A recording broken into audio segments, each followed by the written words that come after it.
Ang pinakamalaking sekreto sa ganitong trabaho ay ang pagtutulungan. Dahil kung wala ka ng ginagawa ay dapat mong tulungan yung kasama para maging madali ang inyong trabaho at marami kayong perang maiuwi sa inyong mga pamilya. At ang pinakabawal mong gawin dito sa ganitong trabaho ay ang pagrereklamo. Sipag at tiyaga talaga ang puhunan para matutunan mo ang ganitong trabaho.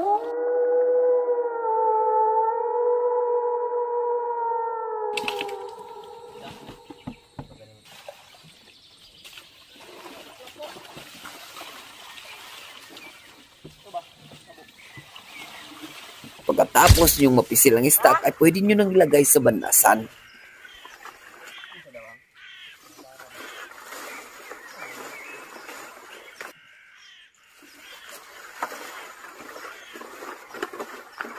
Ganito lang ang pagproseso sa banlasan, paulit-ulit hanggang maubos ang iyong stock. At isa sa uri ng advantage ng pagbabanlas ay pwede nyo ilagay ang mga waste ng iyong mga kasama para makuha mo ang mga nasayang na ginto nila at saka malagay sa trap ng ginto. Sa banlasan kasi ay hindi kay gaya ng biringan na sinisparit pa ang bato at saka margaha. Dito sa banlasan, margaha na lang at saka ginto. Pagkatapos ng ating pagproseso,